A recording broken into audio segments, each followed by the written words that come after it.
നല്ല പഞ്ഞി പോലത്തെ പത്തിരിയാണ്.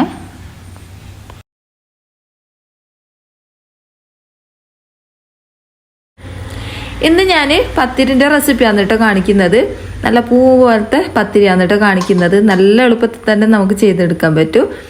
ഇത് നമ്മൾ പത്തിരി പൊടിയൊന്നും ഇട്ട് പരത്തേണ്ട ആവശ്യമില്ല കേട്ടോ. നല്ല ഈസിയാണ് ചെയ്തെടുക്കാൻ വേണ്ടിയിട്ട്. അപ്പം എന്തെങ്ങനെ തയ്യാറാക്കുന്നത് കാണണ്ടേ? ഞാനിവിടെ ചെയ്യുന്ന രീതിയാണ് കേട്ടോ കാണിക്കുന്നത്. അതിന് വേണ്ടിയിട്ട് ഞാനിവിടെ 4 ഗ്ലാസ് പത്തിരിപ്പൊടി എടുക്കുന്നുണ്ട്. പിന്നെ ഇത് പാക്കറ്റ് പത്തിരിപ്പൊടിയാണ് കേട്ടോ, നമ്മൾ ഇടിയപ്പത്തിൻ്റെ പൊടിയില്ലേ അതാണ്. പിന്നെ നിങ്ങൾ എടുക്കുന്ന സമയത്ത് വീട്ടിലൊക്കെ തയ്യാറാക്കുന്ന പൊടിയാണെന്ന് വെച്ചാൽ അതുകൊണ്ട് ഇതേപോലെ തന്നെ ചെയ്തെടുക്കാൻ പറ്റും കേട്ടോ. ഈ ഒരു പാക്കറ്റിൽ 4 ഗ്ലാസ് പത്തിരിപ്പൊടിയുണ്ട്. നമ്മളിപ്പം ചായ കുടിക്കുന്ന ഗ്ലാസ് ഇല്ലേ, ആ ഒരു ഗ്ലാസ്സിനാണ് കേട്ടോ ഞാൻ അളന്നെടുത്തത്. ഇത് 1/2 കിലോ പത്തിരിപ്പൊടിയാണ്. പിന്നെ നിങ്ങൾക്ക് ആൾക്കനുസരിച്ച് കൂട്ടിയും കുറച്ചൊക്കെ കൊടുക്കുക. പിന്നെ ഇതാ വെള്ളത്തിൻ്റെ കണക്കാണ് കേട്ടോ നമുക്കിതിനെ അറിയേണ്ടത്. നമ്മളിവിടെ അത്യാവശ്യം ആൾക്കാരാണ് കേട്ടോ ഈ ഒരു പത്തിരി ആക്കലുള്ളൂ. പിന്നെ ഇവിടെ അധികവും പുഴുങ്ങലരിൻ്റെ പത്തിരിയാണ് അധികം ഉണ്ടാവുക. പിന്നെ നമ്മളത് മില്ലിൽ കൊണ്ടുപോയിട്ട് പൊടിച്ചിട്ട് അത് സ്റ്റോക്ക് വെക്കൂട്ടെ.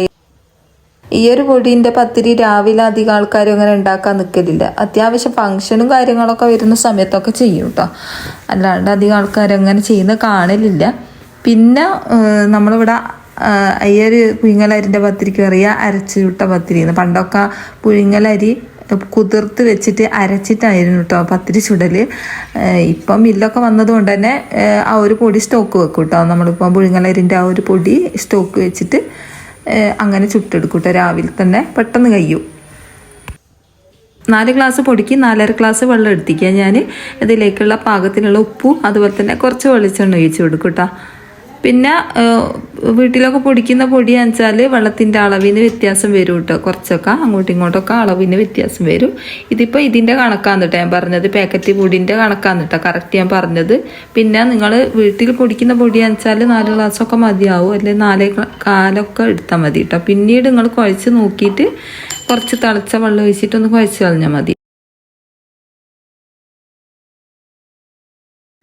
അപ്പോൾ ഇതാ വെള്ളം നല്ലോണം തിളച്ചതിന് ശേഷം നമ്മൾ പൊടി ഇട്ട് കൊടുക്കാന്ന്.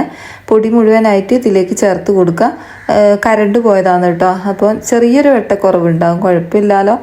അപ്പോൾ ഇതാ ഞാൻ മുഴുവൻ പൊടി ഇതിലേക്ക് ഇട്ട് കൊടുത്ത്. പിന്നെ ഞാൻ വീഡിയോ എടുത്തിട്ട് പകുതിയായി കേട്ടോ, അതുകൊണ്ടാണ് ഞാൻ പിന്നെ ഈ ഒരു വീഡിയോ അപ്ലോഡ് ചെയ്തത് കേട്ടോ. ബാക്കി മുഴുവനും ഇതേപോലെ കരണ്ട് ഇല്ലാണ്ടാണ് കേട്ടോ ഞാൻ ചെയ്തെടുത്തത്. അപ്പോൾ എന്തെങ്കിലും മിസ്റ്റേക്ക് ഉണ്ടെന്ന് ക്ഷമിക്കണേ.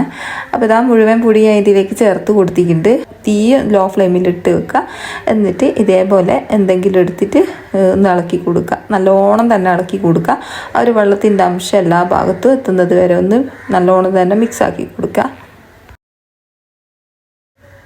അപ്പോൾ ഇതാ എല്ലാ ഭാഗത്തും ഇതേപോലെ എത്തിച്ചിട്ട് ഈ ഒരു പൊടിയൊന്ന് വെന്ത് കിട്ടണം കേട്ടോ. വെന്ത് കിട്ടുന്നത് വരെ ഇതേപോലെ ഒന്ന് ഇളക്കി കൊടുക്കണം. നല്ലോണം തന്നെ മിക്സാക്കി കൊടുക്കുക.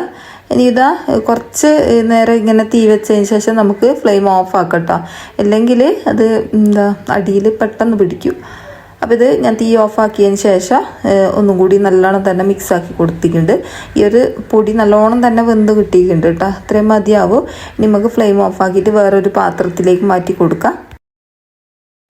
ഞാൻ ഇതിൽ നിന്ന് കുറച്ച് പൊടി എടുത്തിട്ട് ഇതേപോലെ നല്ലോണം തന്നെ ഉരുട്ടി നോക്കിയിട്ടാ. അപ്പോൾ കറക്റ്റ് ഭാഗമായിരുന്നു, കയ്യിലോട്ടി പിടിക്കുന്നൊന്നുമില്ല. അപ്പോൾ ഇതാ നല്ലോണം തന്നെ നമുക്ക് ഉരുട്ടി എടുക്കാൻ പറ്റുന്നുണ്ട്. നല്ല സോഫ്റ്റാണ് കേട്ടോ, കയ്യിൽ അങ്ങനെ ഒട്ടി പിടിക്കുന്നൊന്നുമില്ല.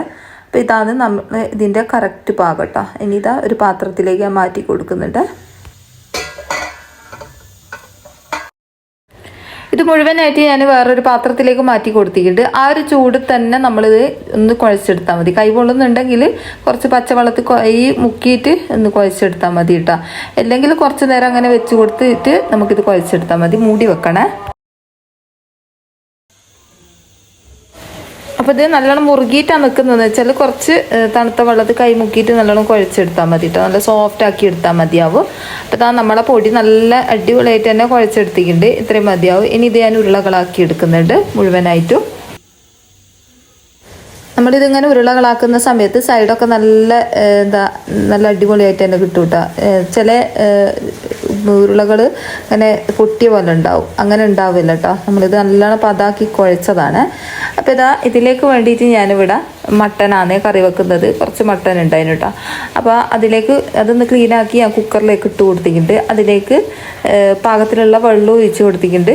എന്നിട്ട് മുങ്ങി നിൽക്കാനുള്ള പാകത്തിനാണ് വെള്ളം ഒഴിച്ച് കൊടുത്തത്. എന്നിട്ട് ഇതിലേക്ക് 2 ടേബിൾ സ്പൂൺ മല്ലിപ്പൊടി, അതുപോലെ തന്നെ 1/2 ടീസ്പൂൺ അളവിൽ മഞ്ഞൾപ്പൊടി, പിന്നെ 1 ടീസ്പൂൺ അളവിൽ മുളക് പൊടി ഇട്ട് കൊടുത്തിട്ടുണ്ട്. പാകത്തിലുള്ള ഉപ്പും കൂടി ചേർത്ത് കൊടുത്തിട്ട് ഒന്ന് വേവിക്കാൻ വെക്കാം. മുഴുവനായിട്ട് ഞാനിവിടെ ഉരുളകളാക്കി എടുത്തിട്ടുണ്ട്. ഇനിതാ ഞാൻ ഇതേപോലത്തെ ഒരു കവർ വെച്ചിട്ട് പത്തിരി പ്രസ്സുമെല്ലാം ഇട്ട് അമർത്തി എടുക്കുന്നത്. അപ്പോൾ ഇതാ ഇതേപോലെ 2 ഭാഗത്തും ഞാൻ കുറച്ച് വെളിച്ചെണ്ണ ഓയിൽ എന്തെങ്കിലും തടവി കൊടുത്താൽ മതി കേട്ടോ. ഞാനിവിടെ വെളിച്ചെണ്ണ തടവി കൊടുക്കുന്നത്. എന്നിട്ട് ഓരോ ഉരുള ഇതേപോലെ വെച്ച് കൊടുത്തിട്ട് എടുക്കുന്നതിന് അനുസരിച്ച് നമ്മൾ ഇതേപോലെ ഒന്ന് ഉരുട്ടി കൊടുക്കണം കേട്ടോ. അതിന് ശേഷം ഇതേപോലെ വെച്ച് കൊടുത്തിട്ട് നമുക്കിതൊന്ന് അമർത്തി കൊടുക്കാം.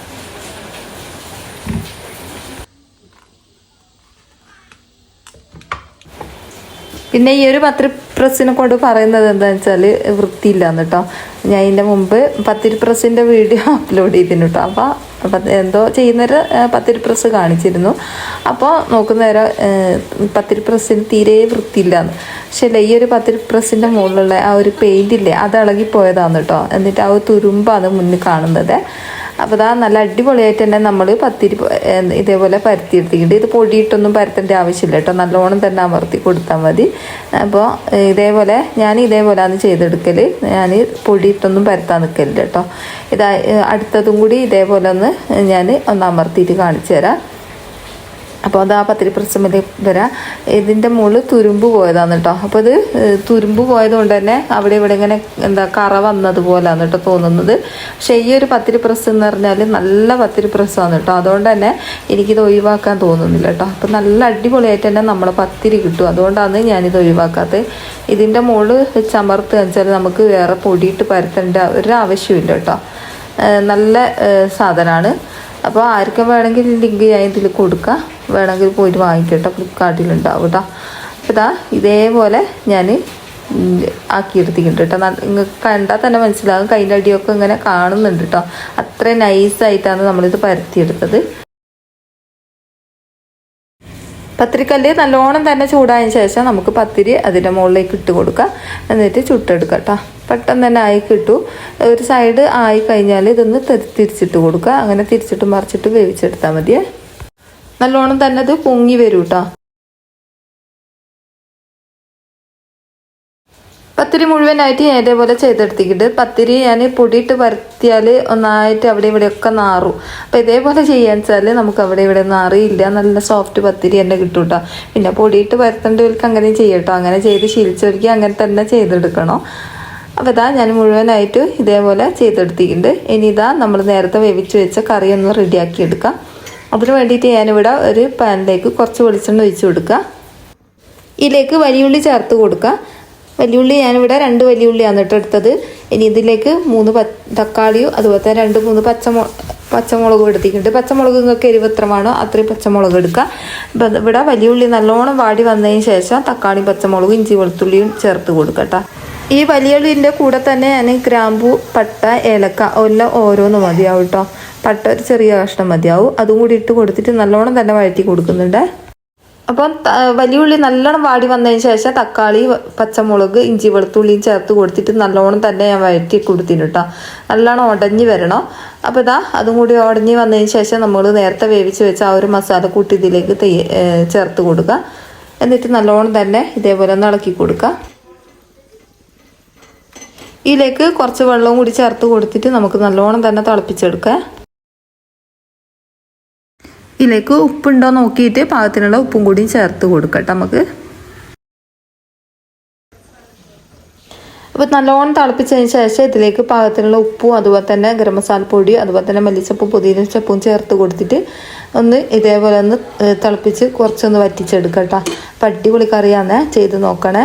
അപ്പോൾ ഇതാ നമ്മളെ നല്ല അടിപൊളി പൂ പോലത്തെ പത്തിരിയും അതുപോലെ തന്നെ നല്ല മട്ടൻ കറിയും ഇവിടെ റെഡി ആയിട്ടുണ്ട് കേട്ടോ.